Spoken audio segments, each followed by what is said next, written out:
Convidamos você a descobrir um lugar muito especial nos Alpes, o Vale de Aosta. Considerado o mais francês de todas as regiões da Itália, está cercado por algumas das montanhas mais altas da Europa, do Monte Branco ao Monte Rosa.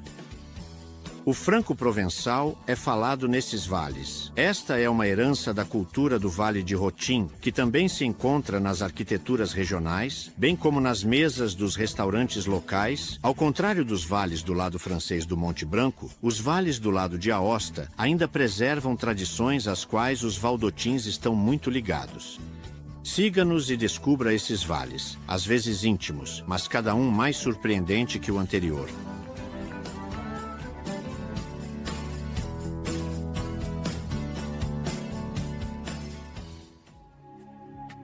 O Vale de Aosta pertenceu sucessivamente ao Reino da Borgonha e depois à Casa de Saboia.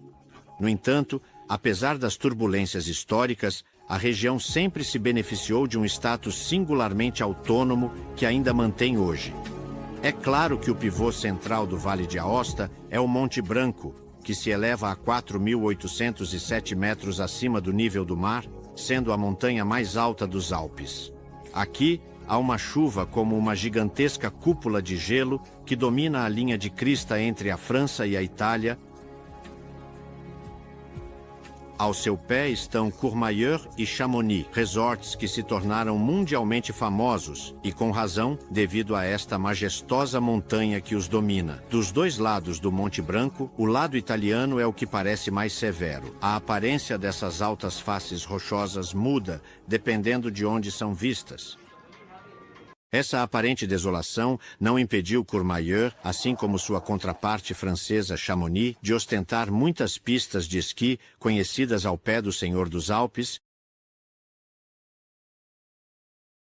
A fama internacional de Courmayeur estava, no entanto, inicialmente ligada não aos esportes de inverno, mas ao turismo termal, que começou no século XVII. As águas termais sulfurosas atraíram muitos visitantes, incluindo os reis da Itália durante meados do século XIX. Então, o alpinismo nasceu, o que trouxe ainda mais fama internacional, tornando esta comuna a capital do alpinismo italiano.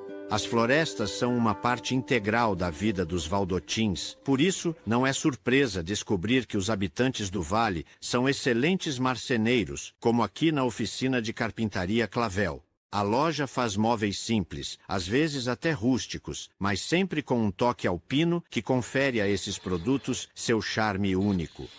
A noz, menos cara e mais fácil de trabalhar, é a mais utilizada, mas o pinho também é encontrado em muitos chalés. Usamos madeira velha, madeira que recuperamos de casas antigas e históricas que estão sendo renovadas.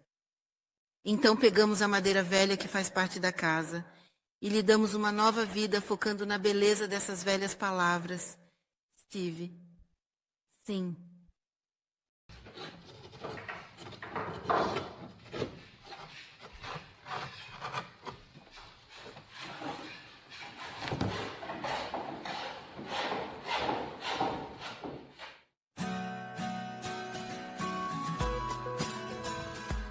Estas florestas que fornecem aos artesãos tanto materiais naturais quanto inspiração, exibem cores flamboyantes, deslumbrantes, quando o outono chega, como aqui ao redor do Lago de Arpi, a 2.066 metros acima do nível do mar. O Lago de Arpi é cercado por Montcharvet, Beca Pugneta e Monte. A presença de trutas e uma espécie muito rara de anfíbio, o tritão alpino, prova que a água é absolutamente muito pura. Quando o horizonte está limpo, a vista da Grande Jorácia é simplesmente espetacular e incrivelmente impressionante. A área ao redor do lago é absolutamente grandiosa e majestosa.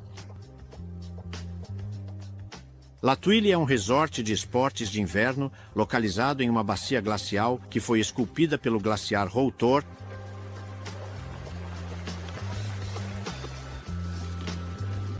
La Tuile, juntamente com os vales de Tarentaise e Maurienne, foi uma das primeiras possessões da Casa de Savoie no século X. teve um papel militar importante entre o século XVIII e a primeira metade do século XX. O passo do Pequeno São Bernardo detinha o controle estratégico da região de Tarentese e do Ducado de Aosta. Mais abaixo no vale, Pré-Saint-Didier e suas fontes termais, com origem no Canyon de Oredo, são uma parada muito apreciada para quem passou um dia ativo nas montanhas. Embora o spa termal data apenas de 1834, as fontes de água quente na região eram conhecidas muito antes disso. O reconhecimento histórico, até mesmo antigo, remonta ao período romano. Mais tarde, tornaram-se um dos principais centros de atração do Vale de Aosta, bem como o destino de férias favorito da família real de Savoie, ao deixar La Tuile em direção ao col do Pequeno São Bernardo. Preste atenção, seria uma pena perder a vila de Pont-Cirant e a capela de São Bernardo de Monjou, o santo padroeiro dos montanhistas e viajantes. Se nos afastarmos da estrada principal, encontramos pequenos caminhos de montanha que levam a fazendas alpinas. Seu isolamento é uma garantia de tranquilidade extra. Chegamos aos pastos alpinos do Lago Verne, na fazenda de David de Ramírez, onde suas vacas e touros estiveram nos pastos boa parte do dia, e agora estão terminando sua sesta. Esta manhã, por exemplo, as vacas subiram para os pastos montanhosos em busca da melhor grama. Isso está a 2.700 metros. A grama nessa altitude não é realmente abundante, mas confere um sabor muito especial. Aqui fazemos queijo tom. Estes são queijos tom frescos. Eles são queijos tom com sabor de pimenta. Aqui está o... E aqui está a rainha dos nossos queijos, Fontina. Fontina é um queijo de leite cru. Eu pensei que íamos. Nós o fazemos 2 vezes por dia. Ordenhamos as vacas 2 vezes por dia, uma de manhã e outra à noite.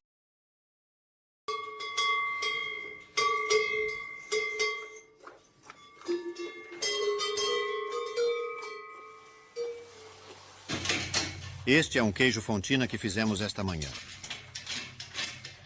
Isso foi há cerca de 6 horas.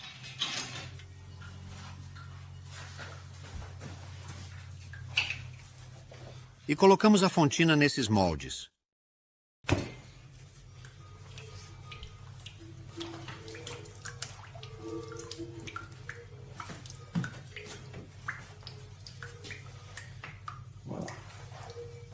Após 12 horas, mergulhamos eles em salmoura. E então os retiramos e os colocamos em tábuas de madeira, onde permanecem por 3 meses. É o piso DC. Apenas para nós. Viramos todos os dias, no piso como um, e os esfregamos com a salmoura.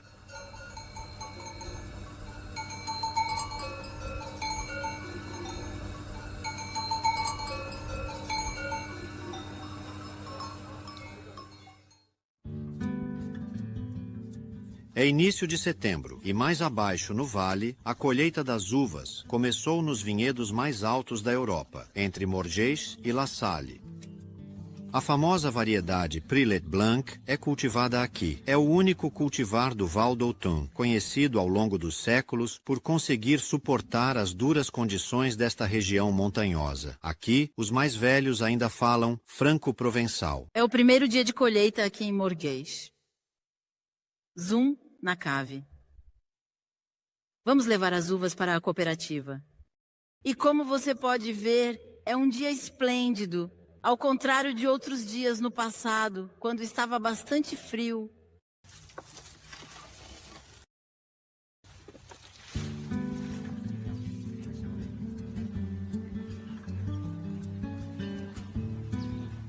Estamos indo visitar Mauro Jacod. Ele também está começando sua colheita. Ele nos explica que esta é uma única videira.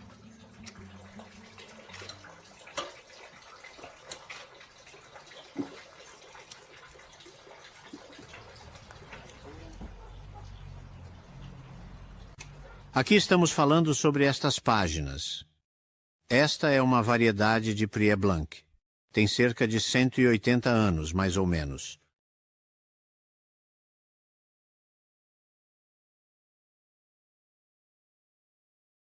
Esta videira única cobre todo um lado da casa. Ela pode produzir até 80 quilos de uvas.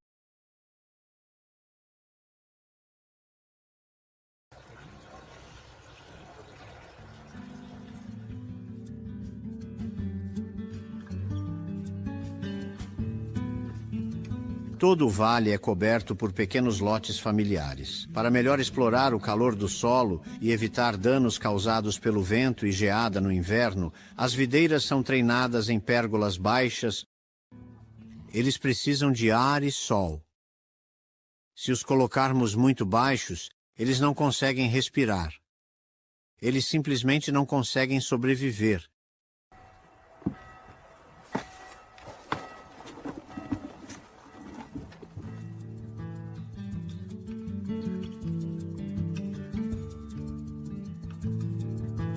Hoje, a cooperativa é composta por 80 famílias. Elas trazem suas uvas para a prensa comunal. O vinho que eles obtêm é autêntico e original. É apreciado por muitos amantes do vinho.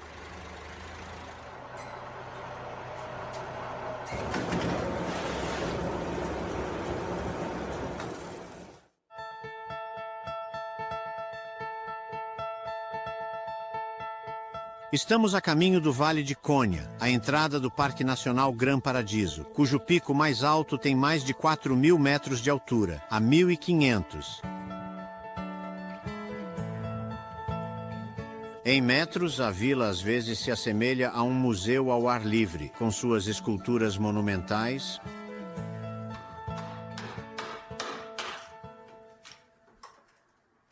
Estamos na oficina de Dorino Ouvrier. Ele é um artista local bem conhecido que usa madeira para retratar o estilo de vida tradicional de seu vale, contando suas lendas, bem como o trabalho árduo de seus habitantes. Esta é madeira de cerejeira. Tenho este tronco aqui há 20 anos apenas, esperando para ser transformado em uma escultura.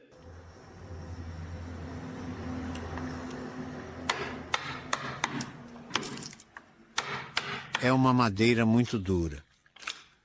Não é fácil. Ele assumiu um assunto bastante especial.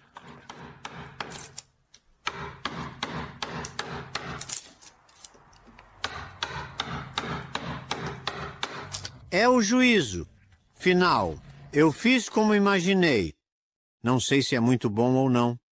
Eu esculpi uma variedade inteira de personagens. Não é exatamente o inferno. É mais sobre pessoas sendo julgadas por seus pecados. Eu fiz o diabo. Eu fiz tudo isso. É assim que eu vejo.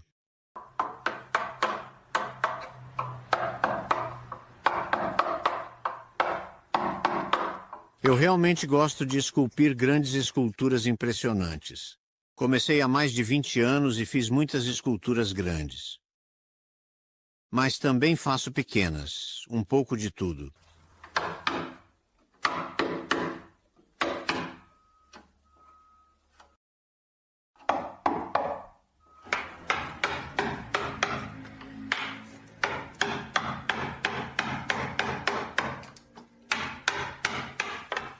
Aos 74 anos, Dorino Ouvrier é um dos principais artistas desta escola do Vale d'Autun, onde a religião é conscientemente zombada, mas com respeito. Suas obras também são um testemunho da vida dura nessas aldeias de alta montanha.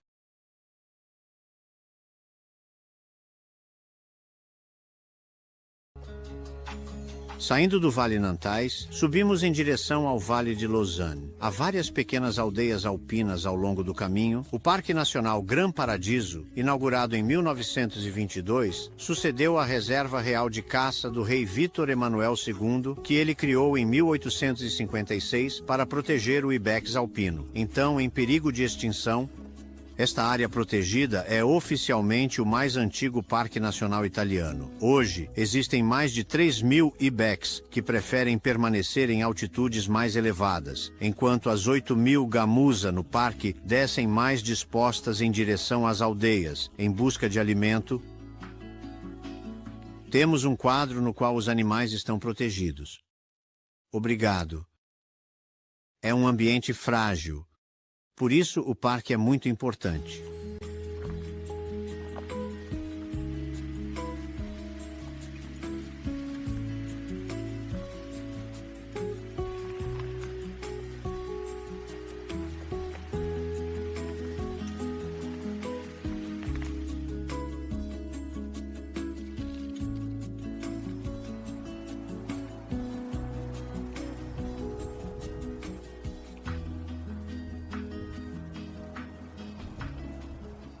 Esta magnífica casa de madeira com vista para a pequena aldeia de Valinonte é o santuário da pintora Bárbara Tuttino.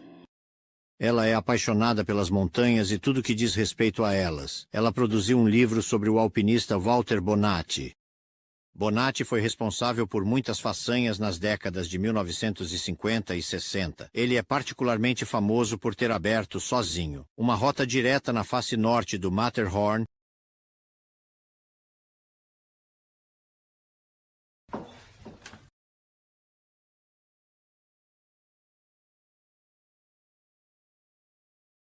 Para homenagear as forças naturais do mundo que a rodeia, Bárbara Tuttino gosta de trabalhar com materiais rústicos.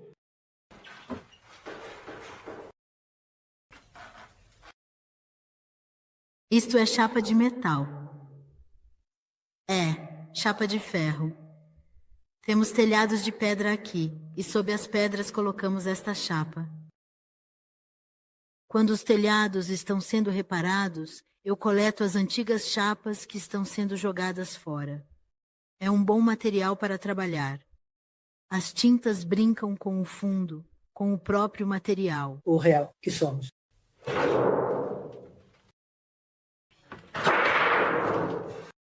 Eu também gosto do som também.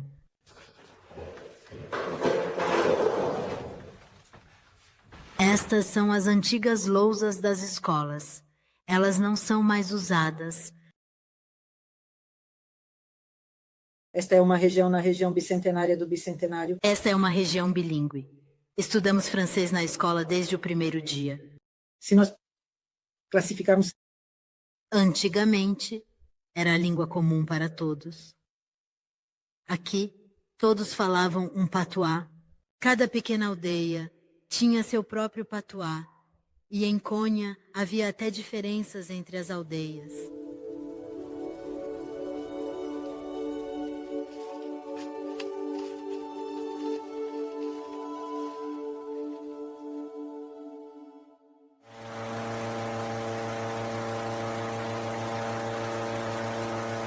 Fora de Aosta, perto do aeroporto da cidade, Igor Charbonnier aproveita as boas condições climáticas para levar um pequeno grupo e descobrir o Vale do Ar.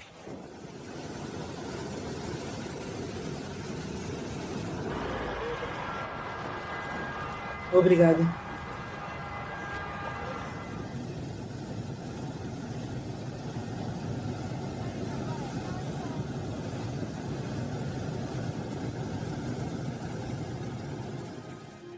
A vista é bastante impressionante. O eixo central do vale é cercado por picos com mais de 4.000 metros de altura, até onde a vista alcança. Como estamos nos Alpes, há montanhas ao nosso redor. Ao nosso redor. 99% montanha.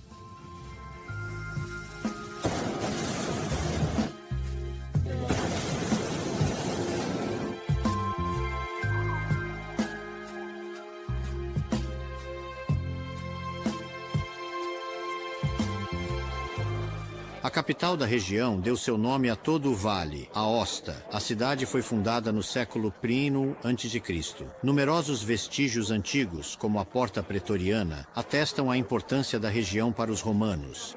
O vale era tanto um centro crucial para o comércio exterior, quanto uma localização estratégica para a conquista da Gália. No final de janeiro, a cidade se prepara agitada para a festa de São Urso. Esta feira remonta à Idade Média. Uma mistura de artistas e vendedores é, acima de tudo, uma oportunidade para os habitantes da região afirmarem seu apego à cultura valdautan. Artesãos e artistas expõem suas melhores obras nas ruas históricas. A cidade romana foi fundada em 25 a.C. O anfiteatro foi construído sob o imperador Cláudio em 50 d.C.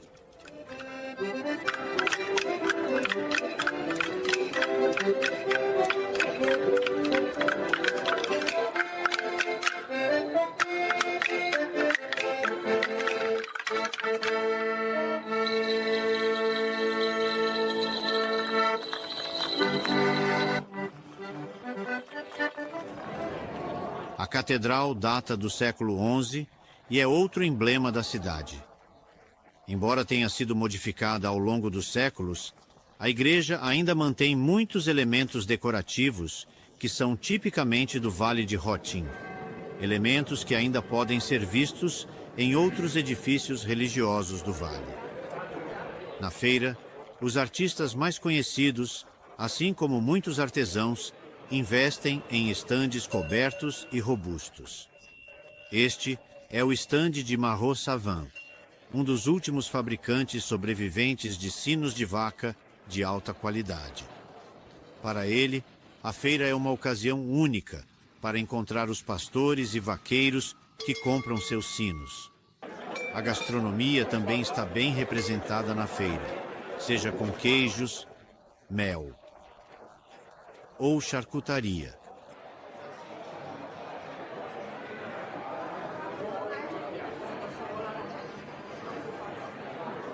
E caso você precise se aquecer, fondues e polentas são vendidos nas esquinas.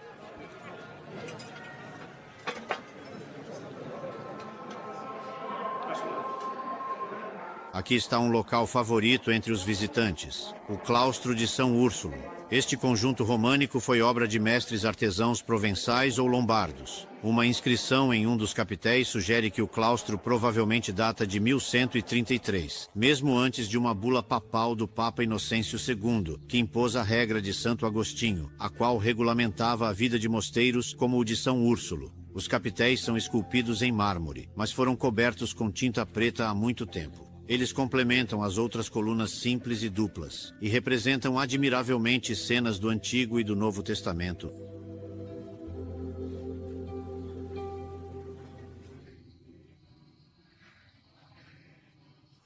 A feira de São Úrsulo vai até tarde da noite. Concertos improvisados, corais, qualquer pretexto é bom para se reunir e compartilhar bons momentos. Estamos no beisebol, senhora.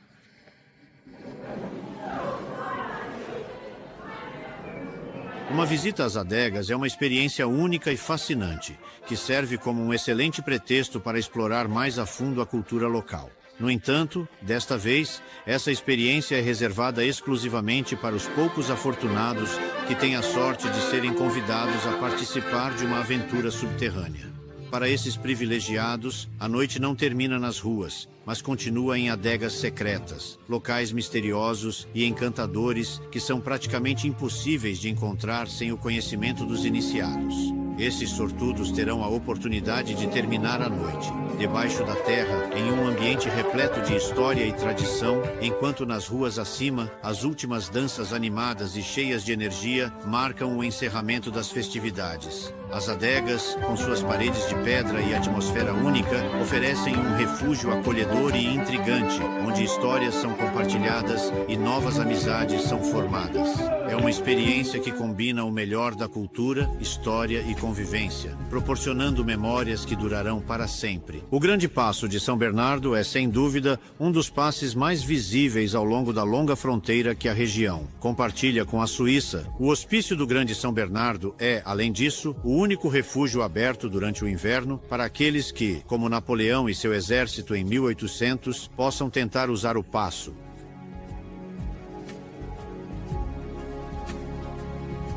Uma estátua de São Bernardo, situada a uma altitude de 2.472 metros, marca a descida para o Vale de Etrouble.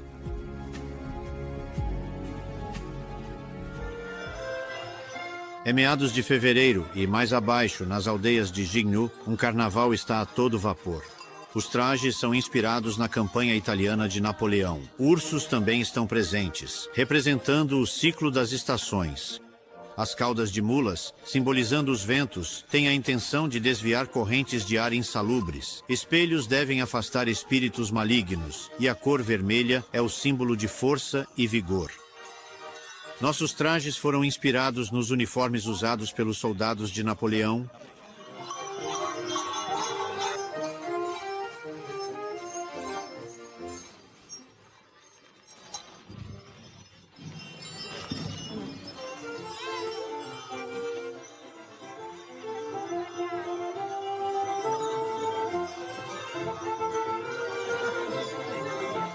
Os espelhos servem para exorcizar os espíritos malignos.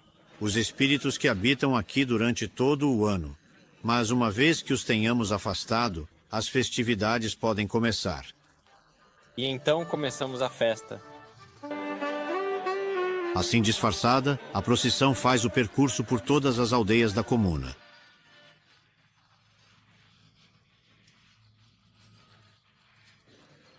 Todas as famílias de cada vila por onde passamos nos oferecem algo para comer e beber.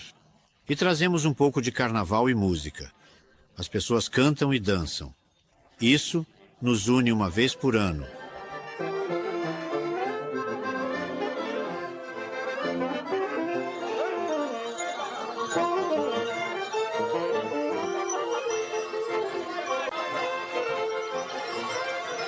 Obrigado.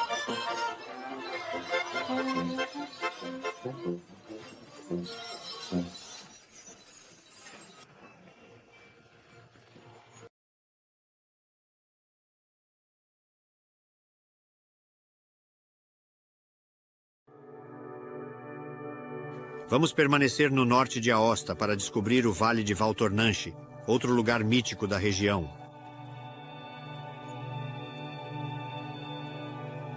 Foi daqui que muitas das grandes expedições para o lado italiano do Matterhorn começaram, incluindo a última escalada de Walter Bonatti. Naquela época, nem a estrada nem a estação de esqui Broye-Servigny existiam.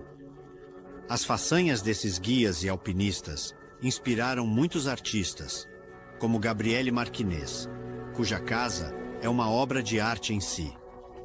Ele, que é esquiador desde muito jovem, rapidamente se sentiu atraído por materiais brutos, que refletiam a atmosfera dos picos ao redor, mas não sem adicionar um toque contemporâneo. Este picareta, por exemplo, é uma metáfora para expressar uma espécie de protesto político. O picareta é o picareta da liberdade dos povos das montanhas.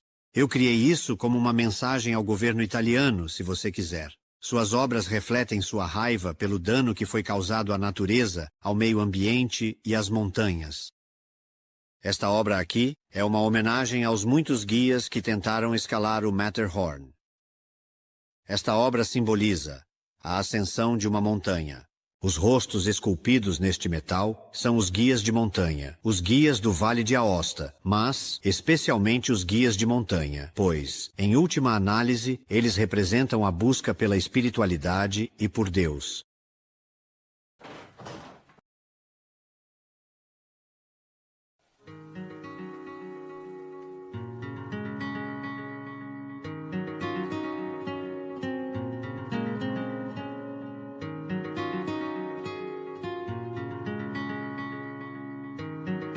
É inegável que uma vez que você chega ao resort de esqui Broye-Servigny, a vista de todos esses picos montanhosos é simplesmente de tirar o fôlego. E o Matterhorn é o clímax. Uma parada no escritório dos guias é obrigatória, localizado no centro do resort Broye-Servigny. Ele celebra muitas das façanhas do montanhismo italiano. Dentro, você pode encontrar muitos materiais e documentos históricos. Há alguns anos, esta pequena cabana, que servia como refúgio para as etapas finais da ascensão, foi trazida de volta para a cidade. Estava localizado a 3.840 metros acima do nível do mar, na base do Matterhorn, até 2003. É o testemunho vivo dos alpinistas que chegaram ao cume do Matterhorn.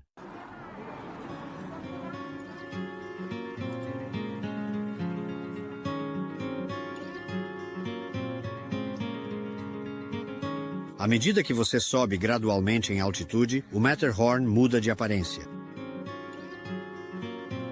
Do outro lado, do lado suíço do Matterhorn, você pode apreciar ainda melhor a imponente face de rocha que leva ao cume a 4.478 metros. Mas vamos voltar ao lado italiano. Aqui, muitas das fazendas localizadas na base da montanha foram convertidas para o turismo. A maioria dos restaurantes que você vê nas pistas de esqui são, na verdade, antigas fazendas, e isso faz parte da nossa história. É uma tradição que continua porque foram os filhos dos agricultores que decidiram converter essas fazendas. E agora há restaurantes nas encostas, como os que vimos hoje. Obrigado pelo seu trabalho no discurso programático que será apresentado no Parlamento na quarta-feira, dia 10 de abril.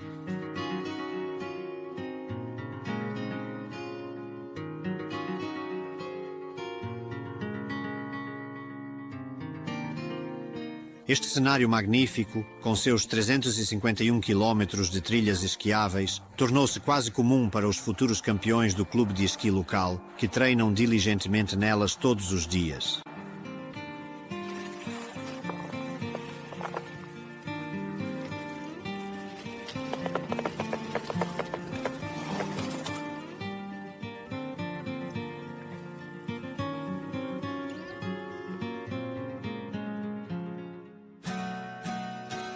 Ao redor do Matterhorn e do Vale de Tournanche, existem pequenos vales protegidos onde, desde o início, foi decidido não construir estradas para evitar a presença de veículos motorizados. Chenet é uma dessas vilas. Um teleférico na base da vila é o único meio de acesso para as pessoas que carregam suas compras ou pacotes. A quase 1.800 metros de altitude, aninhada na floresta, a aldeia guarda zelosamente sua tranquilidade e não está disposta a permitir que veículos a perturbem. No verão, um caminho conecta o pequeno povoado a outras vilas isoladas que fizeram a mesma escolha.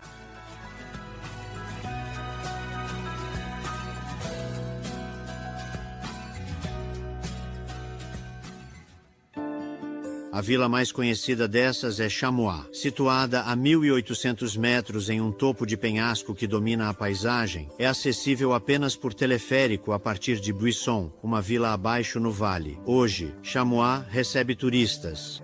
Existem hotéis e pistas de esqui, mas os habitantes ainda se recusam a ser conectados por estrada para não serem invadidos por carros. Attilo Ducli, o ex-prefeito, lembra-se dos dias em que não havia nem mesmo um teleférico. Nós costumávamos caminhar de Buisson até Chamois aqui. Levou 1h30. Fomos forçados a descer a tensão. Tivemos que descer de vez em quando para pegar os suprimentos que precisávamos. Arroz, milho, coisas que não produzimos aqui em cima.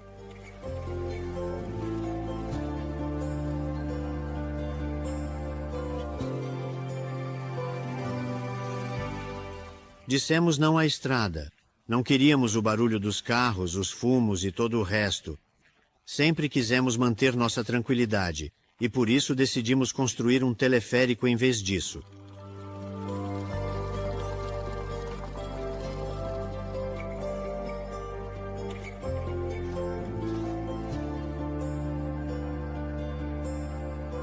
Isso não impediu a vila de desenvolver um comércio turístico compatível. Sua tranquilidade, pelo contrário, a torna um local apreciado entre esquiadores e montanhistas. É a vida nas montanhas. Poder ouvir as palavras do silêncio. Isso é a coisa mais importante.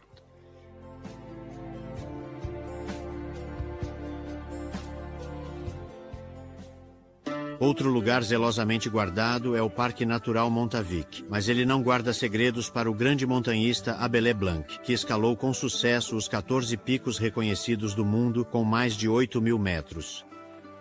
Com a industrialização, a necessidade de metais, incluindo o ferro, cresceu, e este lugar é uma mina de magnetita. Eles levaram o minério para a floresta, onde havia um forno de fundição, e o processaram. Tudo o que resta das minas no parque hoje são as trilhas que davam acesso ao lago de alta altitude. Ibex e Gamos há muito reassumiram a área.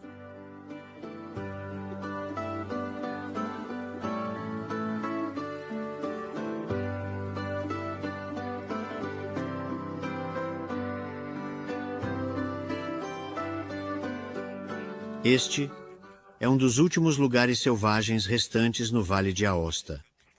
Ainda não é tão conhecido, então é realmente uma oportunidade de descobrir a parte mais bonita e selvagem do vale.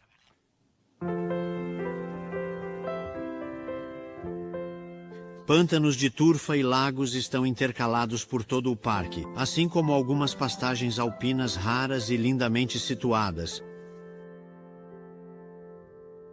Durante séculos, os habitantes das aldeias montanhosas de Champ-de-Prince e Champ-Porcher praticaram uma economia de subsistência baseada no pastoralismo, Com o vento,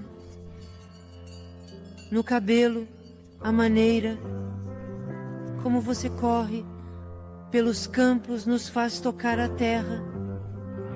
Você é apenas uma sombra do que você já foi. Eu vou. as sombras de quem fomos um dia, as sombras de quem éramos uma vez. Menos selvagens que o parque vizinho, os vales de Ayas e Gressonnet têm um status especial nesta região, pois foram fortemente influenciados por seus vizinhos suíços.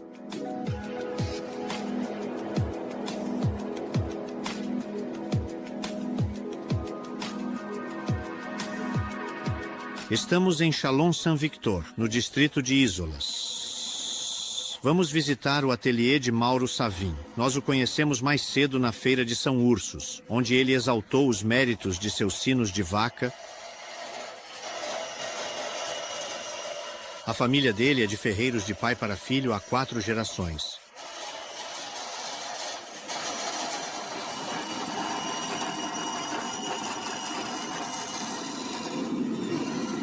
Mauro faz tudo sozinho. As peças são primeiro aquecidas. Elas são estampadas no tamanho desejado e, em seguida, ajustadas.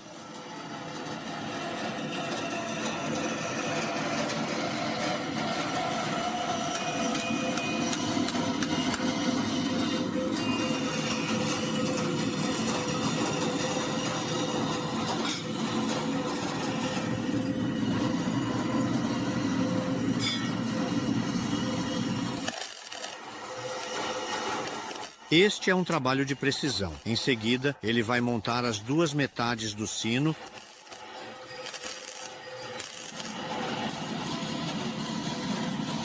Mas o passo mais importante, segundo Mauro, não é a forja em si, mas sim o momento mágico em que seus talentos como artesão se conectam com seu ouvido musical. O som deve ser realmente cristalino. Cristalino. E há vários sons diferentes.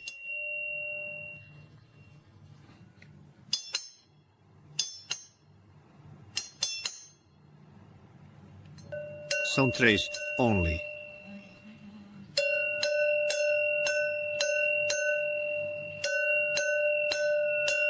Três. Sim, isso é bom. Hoje, Mauro se arrepende de não conseguir encontrar um jovem aprendiz para treinar e assumir seu lugar. Eu vi que ele estava faltando algo. Eu percebo que você não consegue encontrar jovens apaixonados para assumir esse trabalho. Acho que um ouvido musical não é dado a todos. Este é um trabalho que requer paixão. Eu realmente penso assim.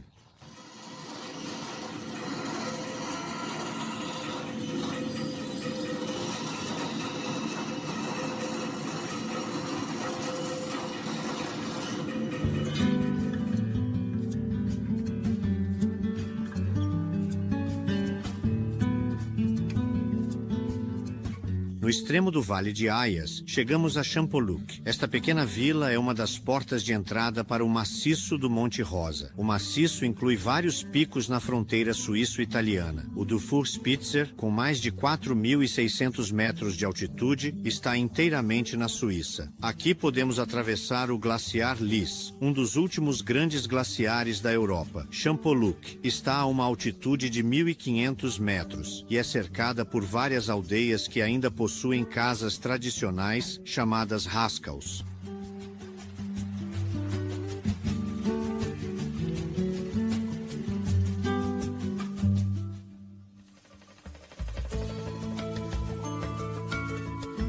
Antes de partir para o próprio Vale do Lys, vamos dedicar um tempo para visitar o Forte Bard. De todos os redutos, castelos e edifícios militares na região de Aosta, este é o mais imponente.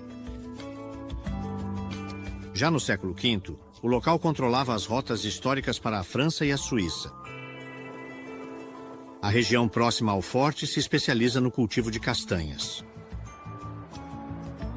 O outono é a temporada de colheita na vila de Liliane, localizada na base do vale do glaciar Lys.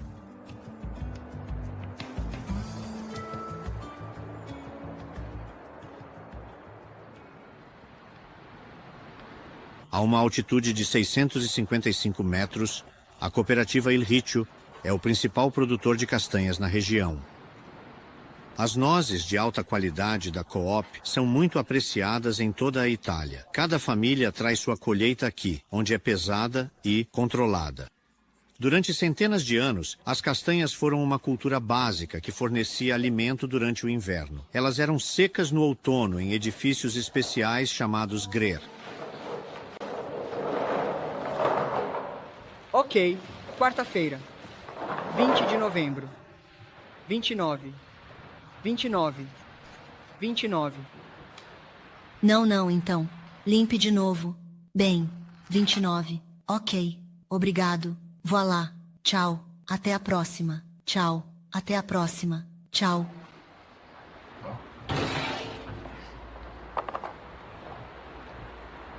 Nós somos o centro do... As castanhas ainda são muito importantes nessas vales inferiores. Os primeiros locais de produção de castanhas no Vale de Usta e até mesmo no Piemonte foram estabelecidos aqui e agora são renomados. Em toda a Itália. Eu senti muito a cultura da castanha. Após as castanhas serem selecionadas e classificadas, algumas delas são processadas no local. Elas são transformadas em xarope, creme de castanha, farinha ou flocos.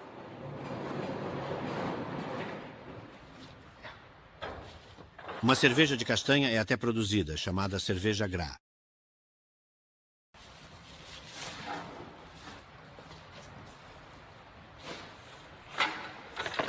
Na região, as castanhas ainda são usadas em pratos tradicionais.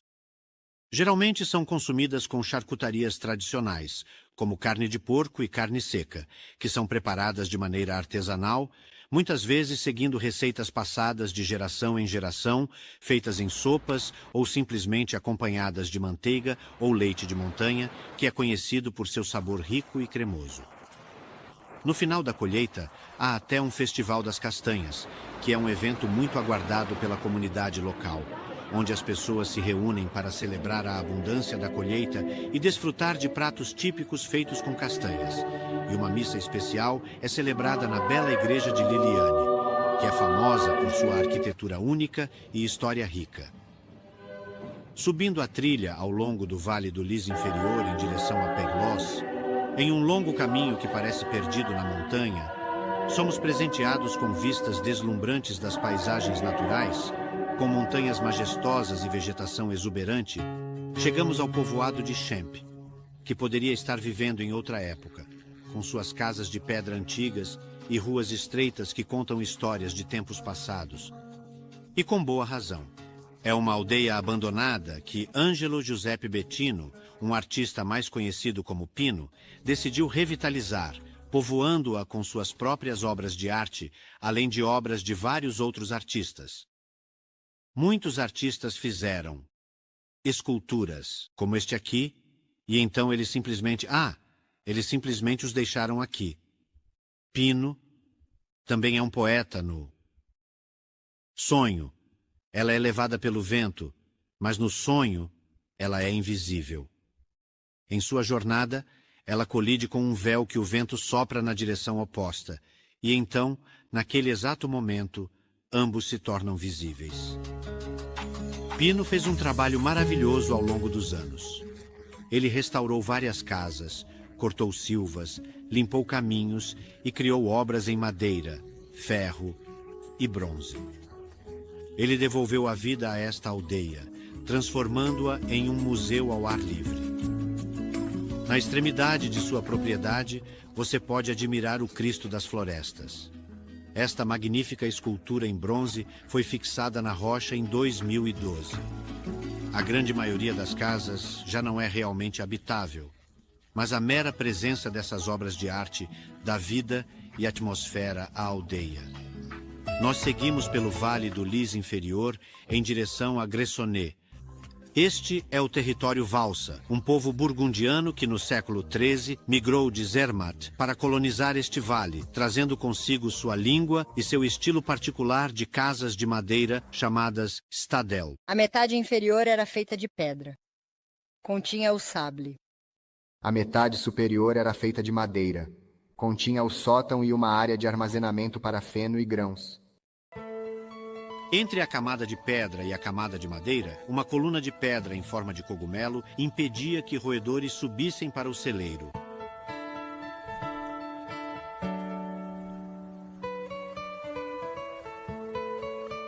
A maioria desses stadels data do século XVI. Alguns foram convertidos em casas de férias, enquanto outros ainda são usados no verão. Saint-Jean, podemos ver é o verão da rainha Margarida da. Apaixonada por montanhas e natureza, a rainha transformou esta mansão medieval em um lar único. Ela plantou jardins ao redor do castelo que poderiam rivalizar com a beleza dos jardins de Luís II da Baviera. Dominado pelo glaciar Liscam e pelo imponente maciço do Monte Rosa, Gressoney-Saint-Jean é o centro da cultura valsal. Originários do Oberland Bernês, as pessoas falam alemão, o que é uma exceção no Vale de Aosta de língua francesa. O dialeto alemão que falam é chamado Tisch. A aldeia, ainda muito influenciada por suas origens valsal, é considerada uma das mais bonitas do vale. Logo fora da aldeia, a uma altitude de 1.200 metros, dois amigos agricultores criaram uma paisagem comestível, um jardim onde vegetais tradicionais são cultivados. Os excelentes resultados obtidos aqui são fruto de uma rigorosa seleção de sementes que são capazes de se adaptar ao clima e aos solos locais. Isso inclui repolhos, cenouras e antigas variedades de batatas. Aqui temos várias variedades de cenouras. Esta, por exemplo, é uma Nife. É uma cenoura que vem da Suíça, do Ticino. Ela não cresce muito longa, mas tem um sabor muito especial. Você poderia dizer que é ligeiramente picante. Temos um solo arenoso aqui. Isso é bom para cenouras. E não está muito quente também. As temperaturas podem ser bastante frescas, especialmente de manhã. As cenouras gostam dessas duas condições, temperaturas frescas e solos arenosos.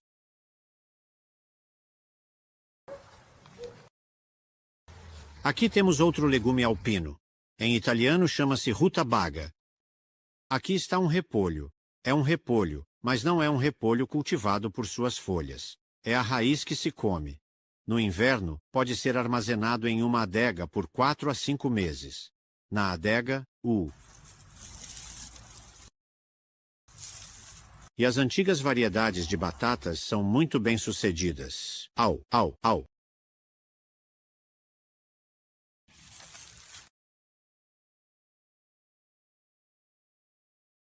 Esta é uma antiga variedade de batata.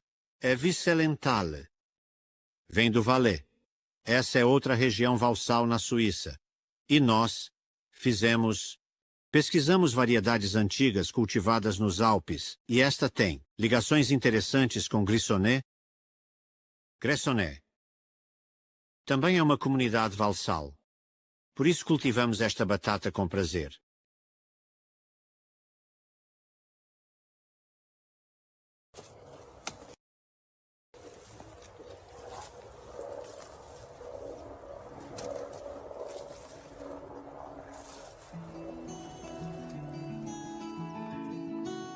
Vamos subir o vale até uma altitude de 1.627 metros, onde chegamos à aldeia mais alta do Vale de Lys, Gressoney-la-Trinité. Na Idade Média, pertencia ao Bispado de Sion. A Vanguard é uma antiga fazenda do século XVIII que foi totalmente restaurada e transformada em uma pousada. No entanto, manteve seus materiais originais. Ele vive entre as pessoas. No inverno, eles viviam nessas casas todos juntos. Pessoas e animais, no inverno quando estava muito frio. Havia uma cama e uma mesinha, e ao lado estavam as vacas. Todas dormiam juntas.